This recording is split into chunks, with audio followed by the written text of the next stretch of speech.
এই হাদিসটা শোনার পরে আমার অবস্থা যে কি রকম হচ্ছে আমি আপনাকে বলে বোঝাতে পারবো না।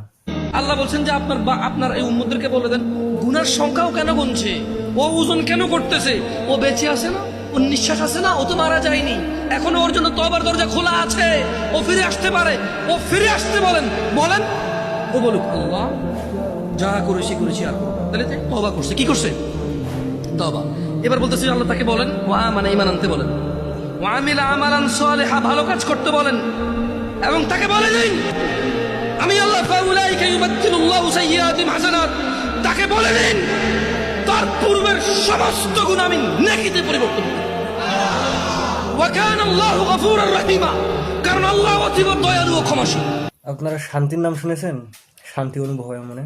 এই হাদিসটা শোনার পরে ঠিক এইরকম একটা শান্তি অনুভব হচ্ছে মনের ভিতরে। আল্লাহ কত মহান। ভিডিওটাকে বেশি বেশি শেয়ার দিয়ে সকলের কাছে পৌঁছে দিন, যাতে সকলেই জানতে পারে এবং এই শান্তিটা সকলেই অনুভব করতে পারে। আলহামদুলিল্লাহ।